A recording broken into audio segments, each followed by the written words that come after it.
पुरी कोरापुट को गड़िला नुआ ट्रेन श्रीक्षेत्र सह जोड़ी है साबर श्रीक्षेत्र पूर्वर साबर श्रीक्षेत्र बा कोरापुट को भुवनेश्वर गोटे ट्रेन चलाचल करुवा बेले विश्व प्रसिद्ध रथयात्रा पूर्व पुरी कोरापुट को गड़ी नुआ ट्रेन मुख्यमंत्री मोहन चरण माझी और केन्द्र रेल मंत्री अश्विनी वैष्णव सबुज पताका देखाई एही ट्रेन रो शुभारंभ करछंती। एही अवसर रे सूचना देई केन्द्र रेल मंत्री कहछंती रेल विभाग उपकूल ओडिसा पश्चिम और दक्षिण ओडिसा को जोड़िबो। राज्यर समस्त 30 जिला को ट्रेन चलाचल करिबो। ओडिशार रेल संजोग को आहुरी सुदृढ़ करिबा पई ओडिसा रे वर्तमान सुधा 97,000 कोटी टंका खर्च करा जाउछि। पूरी विश्वस्तरीय रेल स्टेशन रे परिणत होइछि। राज्य रे 50टी स्टेशन रो पुनर्निर्माण और नवीकरण करा जाउछि। परवर्ती खबर सेना रे बढ़िबो अग्निवीरंक स्थायी कोटा। देशर सबुठारु लोकप्रिय सामरिक योजना मध्यरु गोटिए होउछि अग्निवीर। एही योजना विरोधीक द्वारा बहु विरोधर सम्मुखीन होइतिला। एही योजना अनुसार सेना को केवल 4 वर्ष पई नियुक्ति दिया जाउथिला। एबे सेना रे बढ़िबो अग्निवीरंक स्थायी कोटा। अधिकरु अधिक अग्निवीरंक नियमित करबा को चाहुचंती 3 बाहिनी। विशेषकर नौसेना 70 रु 75% अग्निवीरों को नियमित चाहूची। स्थल सेना और वायुसेना 50% अग्निवीरों को नियमित चाहूची। 2026 अक्टोबर को प्रथम ब्याच अग्निवीरों 4 वर्षिया कार्यकाल सरुची। पूर्वर अग्निपथ स्कीम अनुसार 25% को नियमित योजना रही। परवर्ती खबर भेनेजुएला रे पांडियान भूमिकंप प्रपीड़ितों उद्धार कार्य भिके पांडियान सामिल। विपर्यय मुकाबिला उद्धार एवं पुनर्वास क्षेत्र में अभिज्ञता बांटिले। भेनेजुएला रे होइतिबा प्रलयंकारी भूमिकंप प्रभावित अंचल गस्त करिसेंती पूर्वतन प्रशासनिक वीके पांडियान। भेनेजुएला रे भूमिकंप प्रपीड़ितों उद्धार कार्य से सामिल होइछंती। भेनेजुएला सरकार को निमंत्रण पाई सेठारे विपर्यय मुकाबिला उद्धार एवं पुनर्वास क्षेत्र में थिबा अभिज्ञता और सफलता संपर्क रे से आलोचना करी निजर अभिज्ञता बांटिछंती।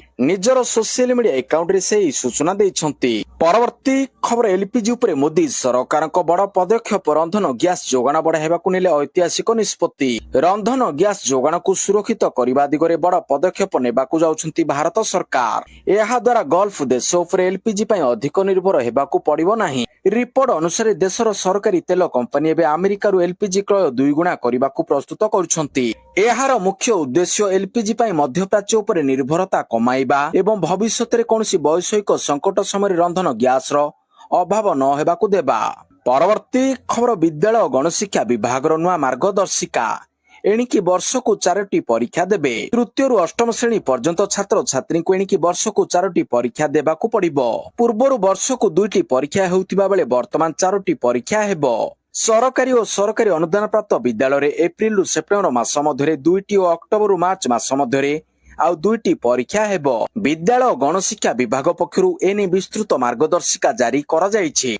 तुरंत यहाकू कार्यकारी करबाकू निर्देश दिया जायछि। गोटिए शिक्षा वर्ष रे विद्यार्थी को 2टी लेखाएं फॉर्मेटिव असेसमेंट तथा मूल्यांकन और असेसमेंट समाप्ति सूचक मूल्यांकन देबाकू पड़िबो। परवर्ती खबर पानी पाई डहल विकल हेउथिला एबे बुडीबो पाकिस्तान। चिनाब नदी रे भयंकर बन्या। भारत खोलिला बगलिहा डैम गेट। पाकिस्तान सीमा पर आतंकवादी नीति न छाड़िबा जाय सिंधु जल चुक्ति स्थगित रहिबो बोली भारत निकट रे निजर संकल्प दोहराइथिला। सेतेबेले सुखिला मरुडी जोगु पाकिस्तान रो पानी पाई डहल विकल हेउथिला। किंतु मात्र 2 रु 3 दिन भितर स्थिति संपूर्ण बदली जाइछि। जम्मू काश्मीर रे प्रबल वर्षा जोगु भारत को बगलिहा डैम रु हठात पानी छाड़िबाकू पड़िछि। एभली परिस्थिति रे पाकिस्तान बुड़ीबाकू जाउछि। चिनाब नदीर जलस्तर बढ़िबा जोगु खोलिला गेट। जम्मू काश्मीर रामबन जिले रे प्रशासन सोमवार बगलिहा डैम रो 3टी गेट खोली पानी छाड़िछि। परवर्ती खबर मुंबई रे वर्षा वित्पात 17 उड़ान बातिल। 200 रु अधिक फ्लाइट लेट। देशर आर्थिक राजधानी मुंबई रे एबे प्रकोप करुछि वर्षा। आकाशरु लगातार झरुथिबा मुसलधारा वर्षा मायानगरी बेगरे ब्रेक लगाई देछि। कथा केवल एतिकरे नाही, भीषण वर्षा जोगु सहर जलमग्न होई पड़िछि। फलरे जनजीवन गुरुतर प्रभावित होइछि। तेबे ई संकट केवल भू भागरे सीमित नाही, जेउठी रेल और अन्य वाहन चलाचल अटकी जाइछि। आकाश रे विमान सेवा मध्य गुरुतर प्रभावित होइछि। परिस्थिति को नजर रखी इंडिगो आकाश एयरलाइन समेत अन्य बड़ एयरलाइन कंपनी माने सेमानक यात्रीक लागि एडवाइजरी जारी करछंती। परवर्ती खबर आकाश मार्ग रे भव्य स्वागत। F-16 एवं सुखोई 30 सुरक्षा बल रे पीएम मोदी को विमान। प्रधानमंत्री नरेंद्र मोदी इंडोनेशिया ଜାକର୍ତ୍ତାରେ ପହଞ୍ଚିବା ପୂର୍ବରୁ ଆକାଶ ମାର୍ଗରେ ତାଙ୍କୁ ଏକ ଅଦ୍ଭୁତପୂର୍ବ ଭବ୍ୟ ସ୍ୱାଗତ କରାଯାଇଛି। ଇଣ୍ଡୋନେସିଆ ଆକାଶ ସୀମାରେ ପ୍ରଧାନମନ୍ତ୍ରୀଙ୍କ ବିମାନ ପ୍ରବେଶ କରିବା ମାତ୍ରେ ସେଠାକାର ବାୟୁସେନାର 2ଟି ଶକ୍ତିଶାଳୀ ଯୁଦ୍ଧ ବିମାନ ତାଙ୍କୁ ସ୍ୱାଗତ କରିବା ସହ ସୁରକ୍ଷା ବଳୟ ଯୋଗାଇ ଦେଇଥିଲେ। ନୀଳ ଆକାଶରେ ପ୍ରଧାନମନ୍ତ୍ରୀଙ୍କ ବିମାନ ସହିତ ଏହି 2 ଯୁଦ୍ଧ ବିମାନର ଉଡ଼ାଣ ଏକ ଭିଡିଓ ସାମ୍ନାକୁ ଆସିଛି। ପରବର୍ତ୍ତୀ ଖବର, ଚଳିତ ବର୍ଷ ତ୍ରୁଟିପୂର୍ଣ୍ଣ ରଥଯାତ୍ରା ପାଇଁ ମୁଖ୍ୟମନ୍ତ୍ରୀଙ୍କ ନିର୍ଦ୍ଦେଶ। ନିୟମ ଅନୁସାରେ କର୍ଡନ ପାସ୍ ଉପରେ କଟକଣା। ରଥଯାତ୍ରା ପାଇଁ ମୁଖ୍ୟମନ୍ତ୍ରୀଙ୍କ ସ୍ୱତନ୍ତ୍ର ସମୀକ୍ଷା ବୈଠକ। ମିଟିଂରେ ସମର୍ପଣ ସମନ୍ୱୟର ମନ୍ତ୍ର ଦେଇଛନ୍ତି ମୁଖ୍ୟମନ୍ତ୍ରୀ। ଏଥର ତ୍ରୁଟିଶୂନ୍ୟ ରଥଯାତ୍ରା ଉପରେ ଗୁରୁତ୍ୱ ଦେବାକୁ ନିର୍ଦ୍ଦେଶ ମଧ୍ୟ ଦେଇଛନ୍ତି। ଚଳିତ ବର୍ଷ ମଧ୍ୟ ସ୍ୱାସ୍ଥ୍ୟ, ପରିମଳ ଓ ଟ୍ରାଫିକ ଉପରେ ଫୋକସ ରହିବ। ଖାସ କରି କର୍ଡନ ପାସ୍ ଉପରେ କଟକଣା ଲାଗିବ। ଗତ ବର୍ଷର ଅଘଟଣର ପୁନରାବୃତ୍ତି ନ ହେବାକୁ ଭିଡ ନିୟନ୍ତ୍ରଣ ପାଇଁ ମୁଖ୍ୟମନ୍ତ୍ରୀ ଜିଲ୍ଲାପାଳମାନଙ୍କୁ କଡା ନିର୍ଦ୍ଦେଶ ଦେଇଛନ୍ତି। ନିୟମ ଅନୁସାରେ ଗୋଟିଏ ବି ଅଧିକ କର୍ଡନ ପାସ୍ ଇସ୍ୟୁ ନ କରିବାକୁ କହିଛନ୍ତି। ପରବର୍ତ୍ତୀ ଖବର, ଦ୍ୱିତୀୟ ସପ୍ତାହରେ NEET retest result. NEET UG 2026 ପରୀକ୍ଷାର୍ଥୀଙ୍କ ପାଇଁ ବଡ ଅପଡେଟ। ନିଟ୍ ୟୁଜି 2026 ରିଟେଷ୍ଟ ସଫଳତାର ସହ ଶେଷ ହୋଇଛି। ଜୁଲାଇ 20 ସୁଦ୍ଧା ନିଟ୍ ରିଟେଷ୍ଟ ଫଳାଫଳ ପ୍ରକାଶ ପାଇପାରେ ବୋଲି ସୂଚନା ମିଳୁଛି। ଏହା ପୂର୍ବରୁ ଜାତୀୟ ପରୀକ୍ଷା ଏଜେନ୍ସି ବା ଏନ୍ଟିଏ ସମସ୍ତ ପରୀକ୍ଷାର୍ଥୀଙ୍କୁ ଜୁଲାଇ 7 ସୁଦ୍ଧା ନିଜ ବ୍ୟାଙ୍କ ବିବରଣୀ ଅପଡେଟ କରିବାକୁ କହିଛି। ଏନ୍ଟିଏ ପକ୍ଷରୁ କୁହାଯାଇଛି, ପରୀକ୍ଷା ସମ୍ବନ୍ଧୀୟ କୌଣସି ଫି ଫେରସ୍ତ କିମ୍ବା ଅନ୍ୟ ଆର୍ଥିକ ପ୍ରକ୍ରିୟା ଆବଶ୍ୟକ ହେଲେ ସଠିକ ବ୍ୟାଙ୍କ ବିବରଣୀ ଥିବା ଜରୁରୀ। ସେଥିପାଇଁ ସମସ୍ତ ପରୀକ୍ଷାର୍ଥୀଙ୍କୁ ସମୟ ସୀମା ମଧ୍ୟରେ ଏହି ସୂଚନା ଅପଡେଟ କରିବାକୁ କୁହାଯାଇଛି। ପରବର୍ତ୍ତୀ ଖବର, ହୀରାକୁଦରୁ ଛଡାଯିବ ବର୍ଷର ପ୍ରଥମ ବନ୍ୟା ଜଳ। ତଳିଆ ଅଞ୍ଚଳରେ ସତର୍କ ରହିବାକୁ ପରାମର୍ଶ। ଖୋଲିବ ହୀରାକୁଦ ଗେଟ୍। ଲଗାଣ ବର୍ଷାରେ ସମ୍ବଲପୁର ହାଲ ବେହାଲ। ସମ୍ବଲପୁର ତଳିଆ ଅଞ୍ଚଳ ଜଳମଗ୍ନ ହୋଇଥିବା ବେଳେ ନାଳରେ ଭାସି ଯାଇ ଜଣେ ବ୍ୟକ୍ତିଙ୍କ ମୃତ୍ୟୁ ଖବର ମଧ୍ୟ ସାମ୍ନାକୁ ଆସିଛି। ଏହାରି ମଧ୍ୟରେ ହୀରାକୁଦରୁ ଡ୍ୟାମର ଗେଟ୍ ଖୋଲାଯିବା ନେଇ ସୂଚନା ଦିଆଯାଇଛି। ହୀରାକୁଦ ଡ୍ୟାମର ଅତିରିକ୍ତ ମୁଖ୍ୟ ଯନ୍ତ୍ରୀଙ୍କ ପକ୍ଷରୁ ଦିଆଯାଇଥିବା ସୂଚନା ଅନୁସାରେ ଆସନ୍ତା ଜୁଲାଇ 9 ତାରିଖରେ ହୀରାକୁଦରୁ ଛଡାଯିବ ବର୍ଷର ପ୍ରଥମ ବନ୍ୟା ଜଳ। ଗୁରୁବାର ଦିନ 11ଟାରେ ଡ୍ୟାମ ଗେଟ୍ ଖୋଲାଯିବ। ତେଣୁ ମହାନଦୀ ତଳିଆ ଅଞ୍ଚଳରେ ସତର୍କ ରହିବା ପାଇଁ ଜଳ ସମ୍ପଦ ବିଭାଗ ପକ୍ଷରୁ ସୂଚନା ଜାରି ହୋଇଛି। ପରବର୍ତ୍ତୀ ଖବର, ଭୁବନେଶ୍ୱର ଡିସିପିଙ୍କ ଇସ୍ତଫା ଦେଲେ ଭୁବନେଶ୍ୱର ଡିସିପି ଜଗମୋହନ ମୀନା। ବ୍ୟକ୍ତିଗତ କାରଣରୁ ଇସ୍ତଫା ଦେଇଥିବା ସୂଚନା। ଇସ୍ତଫା ଦେଇଛନ୍ତି ଭୁବନେଶ୍ୱର ଡିସିପି। 2013 ବ୍ୟାଚର ଆଇପିଏସ୍ ଜଗମୋହନ ମୀନା ଇସ୍ତଫା ଦେଇଛନ୍ତି। ବ୍ୟକ୍ତିଗତ କାରଣରୁ ଇସ୍ତଫା ଦେଇଥିବା କହିଛନ୍ତି। ସେ କଟକ ଡିସିପି, ଅନୁଗୁଳ ଓ ଗଞ୍ଜାମ ଏସ୍ପି ଭାବରେ କାମ କରିଥିଲେ। 2025 ଫେବୃଆରୀରେ ଭୁବନେଶ୍ୱର ଡିସିପି ଭାବରେ ଯୋଗ ଦେଇଥିଲେ। 25 ଦିନ ତଳୁ ସେ ଇସ୍ତଫା ପତ୍ର ପଠାଇ ସାରିଥିବା ସୂଚନା ମିଳିଛି। ତେବେ ଯଦି ତାଙ୍କର ଇସ୍ତଫା ପତ୍ର ସରକାର ମଞ୍ଜୁର କରନ୍ତି, ତାହେଲେ 37 ବର୍ଷୀୟ ଆଇପିଏସ୍ ଅଫିସର ଘରୋଇ ସେକ୍ଟରରେ ଚାକିରି କରିପାରନ୍ତି। ପରବର୍ତ୍ତୀ ଖବର, ପହଲଗାମ ଆତଙ୍କବାଦୀ ଆକ୍ରମଣ। ଲସ୍କର ଏ ତୋଇବା ମୁଖ୍ୟ ହାଫିଜ ସଇଦ ବି ଅଭିଯୁକ୍ତ। ଚାର୍ଜସିଟରେ ନାଁ ଯୋଡ଼ିଲା ଏନ୍ଆଇଏ। ଜମ୍ମୁ କାଶ୍ମୀର ପହଲଗାମ ଆତଙ୍କବାଦୀ ଆକ୍ରମଣ ମାମଲାରେ ଲସ୍କର ଏ ତୋଇବା ମୁଖ୍ୟ ହାଫିଜ ସଇଦକୁ ଅଭିଯୁକ୍ତ କରାଯାଇଛି। ଜାତୀୟ ତଦନ୍ତକାରୀ ସଂସ୍ଥା ସୋମବାର ପହଲଗାମ ଆତଙ୍କବାଦୀ ଆକ୍ରମଣ ମାମଲାରେ ଏକ ଅତିରିକ୍ତ ଚାର୍ଜସିଟ୍ ଦାଖଲ କରିଛି। ଏଥିରେ ପାକିସ୍ତାନରେ ରହୁଥିବା ଆତଙ୍କବାଦୀ ହାଫିଜ ସଇଦକୁ ଅଭିଯୁକ୍ତ ଭାବରେ ଦର୍ଶାଯାଇଛି।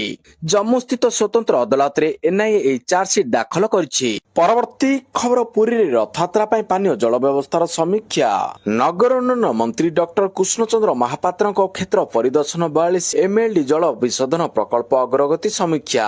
ଆଗାମୀ ବିଶ୍ୱ ପ୍ରସିଦ୍ଧ ରଥଯାତ୍ରା ଏବଂ ଏଥିପାଇଁ ପୁରୀକୁ ଆସୁଥିବା ଲକ୍ଷ ଲକ୍ଷ ଭକ୍ତଙ୍କ ସମାଗମକୁ ଦୃଷ୍ଟିରେ ରଖି ଗୃହ ନିର୍ମାଣ ଓ ନଗର ଉନ୍ନୟନ ମନ୍ତ୍ରୀ ଡକ୍ଟର କୃଷ୍ଣଚନ୍ଦ୍ର ମହାପାତ୍ର ପାନୀୟ ଜଳ ଯୋଗାଣ ବ୍ୟବସ୍ଥାର ଏକ ବ୍ୟାପକ ସମୀକ୍ଷା କରିବା ସହ ସହରରେ ନିର୍ମାଣାଧୀନ ନୂତନ 42 MLD ଜଳ ବିଶୋଧନ ପ୍ଲାଣ୍ଟର କାର୍ଯ୍ୟ ଅନୁଧ୍ୟାନ କରିଛନ୍ତି। ଉତ୍ସବ ସମୟରେ ନିରବିଚ୍ଛିନ୍ନ ଭାବରେ ସୁରକ୍ଷିତ ଓ ସ୍ୱଚ୍ଛ ପାନୀୟ ଜଳର ଉପଲବ୍ଧତା ସୁନିଶ୍ଚିତ କରିବା ଏବଂ ପାନୀୟ ଜଳ ଯୋଗାଣ ବ୍ୟବସ୍ଥାର ପ୍ରସ୍ତୁତିର ଆକଳନ କରିବା ପାଇଁ ମନ୍ତ୍ରୀ ଡକ୍ଟର ମହାପାତ୍ର ବରିଷ୍ଠ ଅଧିକାରୀମାନଙ୍କ ସହ ଏକ ସମୀକ୍ଷା ବୈଠକ କରିଥିଲେ। ପରବର୍ତ୍ତୀ ଖବର, କୃଷ୍ଣ ମୋହନ ହେଲେ ଶ୍ରୀ ରାମ ଜନ୍ମଭୂମି ତୀର୍ଥ କ୍ଷେତ୍ର ଟ୍ରଷ୍ଟର ଅନ୍ତରୀଣ ମହାସଚିବ। ରାମ ମନ୍ଦିର ଦାୟିତ୍ୱରେ କୃଷ୍ଣ ମୋହନ। ପ୍ରସିଦ୍ଧ ରାମ ମନ୍ଦିର ଦାନ ଚୋରି ମାମଲାରେ ସୋମବାର ଶ୍ରୀ ରାମ ଜନ୍ମଭୂମି ତୀର୍ଥକ୍ଷେତ୍ର ଟ୍ରଷ୍ଟର ଗୁରୁତ୍ୱପୂର୍ଣ୍ଣ ବୈଠକ ଅନୁଷ୍ଠିତ ହୋଇଯାଇଛି। ଏହି ବୈଠକରେ ଦାନ ଚୋରିକୁ ନେଇ ପୂର୍ବରୁ ଟ୍ରଷ୍ଟର ସାଧାରଣ ସମ୍ପାଦକ ପୂର୍ବରୁ ଇସ୍ତଫା ଦେଇସାରିଥିବା ଚମ୍ପତ ରାୟ ଓ ଅନିଲ ମିଶ୍ରଙ୍କ ଇସ୍ତଫାକୁ ଟ୍ରଷ୍ଟ ମଞ୍ଜୁର କରିଛି। ଟ୍ରଷ୍ଟ ପକ୍ଷରୁ ଏକ ସାମ୍ବାଦିକ ସମ୍ମିଳନୀରେ କୁହାଯାଇଛି ଯେ ଚମ୍ପତ ରାୟଙ୍କ ସ୍ଥାନରେ କୃଷ୍ଣ ମୋହନଙ୍କୁ ଏବେ ଅନ୍ତରୀଣ ସାଧାରଣ ସମ୍ପାଦକ ନିଯୁକ୍ତ କରାଯାଇଛି। ପରବର୍ତ୍ତୀ ଖବର, ଜିମ୍ବାବେ ଗସ୍ତ ପାଇଁ ଭାରତୀୟ ଦଳ ଘୋଷଣା। ଟିମ୍କୁ ଫେରିଲେ ରିଙ୍କୁ ସିଂ। 4 ନୂଆ ଚେହେରାଙ୍କୁ ସୁଯୋଗ। ଜିମ୍ବାବେ ବିପକ୍ଷରେ ଚଳିତ ମାସରେ ହେବାକୁ ଥିବା 3 ମ୍ୟାଚ୍ ବିଶିଷ୍ଟ T20 ସିରିଜ ପାଇଁ ସୋମବାର ଭାରତୀୟ ଦଳ ଘୋଷଣା ହୋଇଛି। ଏହି ସିରିଜରେ ଦଳର ଅଧିନାୟକତ୍ୱ ଶ୍ରେୟସ ଆୟର କରିବେ। ଅନ୍ୟପଟେ ତିଲକ ବର୍ମାଙ୍କୁ ଉପ-ଅଧିନାୟକ ଦାୟିତ୍ୱ ମିଳିଛି। ଭବିଷ୍ୟତକୁ ନଜରରେ ରଖି ଚୟନକର୍ତ୍ତାମାନେ ଯୁବ ଖେଳାଳିମାନଙ୍କୁ ଅଧିକ ସୁଯୋଗ ଦେଇଛନ୍ତି। ଦଳକୁ ମଧ୍ୟକ୍ରମ ବିସ୍ଫୋରକ ବ୍ୟାଟର ରିଙ୍କୁ ସିଂ ପ୍ରତ୍ୟାବର୍ତ୍ତନ କରିଛନ୍ତି। ଦଳରେ 4 ନୂଆ ଚେହେରାଙ୍କ entry. Wicket keeper batter Prabhsimran Singh, ଦ୍ରୁତ ବୋଲର ଅଶୋକ ଶର୍ମା, ୟଶ ଠାକୁର ଏବଂ ସ୍ପିନର ହର୍ଷ ଦୁବେଙ୍କୁ ପ୍ରଥମ ଥର ପାଇଁ ଟି-20 ଦଳରେ ସାମିଲ କରାଯାଇଛି। ପରବର୍ତ୍ତୀ ଖବର, ପ୍ରଶାନ୍ତ ମହାସାଗରରେ ପରମାଣୁ କ୍ଷମତା ସମ୍ପନ୍ନ ମିଜାଇଲ ପରୀକ୍ଷଣ କଲା ଚୀନ। ଚିନ୍ତାରେ ପଡୋଶୀ ଦେଶ। ଚୀନ ସୋମବାର ପ୍ରଶାନ୍ତ ମହାସାଗରରେ ରଣନୀତିକ ମିଜାଇଲ ପରୀକ୍ଷଣ ସଫଳତା ସହ ସମ୍ପନ୍ନ କରିଥିବା ଘୋଷଣା କରିଛି। ଏହି ପରୀକ୍ଷଣ ପୁରା କ୍ଷେତ୍ରର ଧ୍ୟାନ ଆକର୍ଷଣ କରିଛି। ପରମାଣୁ ଶକ୍ତିରେ ସଞ୍ଚାଳିତ ବୁଡ଼ା ଜାହାଜରୁ ଏହି ମିଜାଇଲକୁ ପରୀକ୍ଷଣ କରାଯାଇଥିବା ବେଳେ ଏହା ନିର୍ଦ୍ଧାରିତ ଲକ୍ଷ୍ୟକୁ ସଠିକ ଭେଦ କରିଛି। ପରବର୍ତ୍ତୀ ଖବର, ଚୀନ ସେନାରେ ବଡ଼ ଅଦଳ ବଦଳ। ଚୀନ ରାଷ୍ଟ୍ରପତି ତଥା ଦେଶର ସର୍ବୋଚ୍ଚ ସାମରିକ ନେତା ସି ଜିନପିଙ୍ଗ ଦେଶର ସେନାରେ ଏକ ବଡ଼ ପରିବର୍ତ୍ତନ କରିଛନ୍ତି। ଦୁର୍ନୀତି ବିରୋଧୀ ଅଭିଯାନ ଅନ୍ତର୍ଗତ ପିପୁଲ୍ସ ଲିବରେସନ ଆର୍ମି PLର 101 ଜଣ ବରିଷ୍ଠ ସାମରିକ ଅଧିକାରୀଙ୍କୁ ପଦରୁ ହଟାଯାଇଛି କିମ୍ବା ତଦନ୍ତ ପରିସରକୁ ଅଣାଯାଇଛି। ଏହାକୁ ସି ଜିନପିଙ୍ଗଙ୍କ ଶାସନ କାଳର ସବୁଠାରୁ ବଡ଼ ସାମରିକ ପୁନର୍ଗଠନ ବୋଲି ବିଶ୍ଳେଷକମାନେ ମନେ କରୁଛନ୍ତି। ଏହି ପରିବର୍ତ୍ତନର ଅଂଶ ଭାବରେ ଜିନପିଙ୍ଗ ନିଜର 2 ଘନିଷ୍ଠ ଓ ବିଶ୍ୱସ୍ତ ଅଧିକାରୀଙ୍କୁ ସେନାରେ ଗୁରୁତ୍ୱପୂର୍ଣ୍ଣ ଦାୟିତ୍ୱ ଦେଇଛନ୍ତି। ପରବର୍ତ୍ତୀ ଖବର, ଶ୍ରୀଲଙ୍କା କାରାଗାରରେ କଏଦୀଙ୍କ ମଧ୍ୟରେ ସଂଘର୍ଷ, 25 ମୃତ। ଶ୍ରୀଲଙ୍କାର ଏକ କାରାଗାରରେ କଏଦୀଙ୍କ ମଧ୍ୟରେ ଭୀଷଣ ସଂଘର୍ଷ ଘଟି ଅତିକ୍ରମରେ 25 ଜଣଙ୍କ ମୃତ୍ୟୁ ହୋଇଥିବା ବେଳେ 100ରୁ ଅଧିକ ଆହତ ହୋଇଛନ୍ତି। ମୃତକଙ୍କ ମଧ୍ୟରେ ଜେଲ ଅଧିକାରୀ ମଧ୍ୟ ଅଛନ୍ତି। କାରାଗାରରେ କଏଦୀଙ୍କ ସଂଘର୍ଷ ଭୟଙ୍କର ହେବା ପରେ ଏହାକୁ ନିୟନ୍ତ୍ରଣ କରିବାକୁ କର୍ତ୍ତୃପକ୍ଷ ସେନାକୁ ଡାକିଥିଲେ। ପରବର୍ତ୍ତୀ ଖବର, ଆସନ୍ତା ନୂଆ ବର୍ଷରେ ଖୋଲିବ ଖୋର୍ଦ୍ଧା ବଲାଙ୍ଗୀର ନୂଆ ରେଳ ଲାଇନ, ଉଦ୍ଘାଟନ କରିବେ ପିଏମ ମୋଦି। ଓଡ଼ିଶାର ବହୁ ପ୍ରତୀକ୍ଷିତ ଖୋର୍ଦ୍ଧା ବଲାଙ୍ଗୀର ରେଳ ପ୍ରକଳ୍ପକୁ ନେଇ ଆସିଛି ଏକ ବଡ଼ ଖବର। ଆସନ୍ତା ନୂଆ ବର୍ଷରେ ଏହି ନୂତନ ରେଳ ଲାଇନ ସମ୍ପୂର୍ଣ୍ଣ ଭାବରେ କାର୍ଯ୍ୟକ୍ଷମ ହେବାକୁ ଯାଉଛି। କେନ୍ଦ୍ର ରେଳମନ୍ତ୍ରୀ ଅଶ୍ୱିନୀ ବୈଷ୍ଣବ ଏହି ପ୍ରକଳ୍ପର ଅଗ୍ରଗତି ସମ୍ପର୍କରେ ଏକ ଗୁରୁତ୍ୱପୂର୍ଣ୍ଣ ସୂଚନା ଦେଇଛନ୍ତି।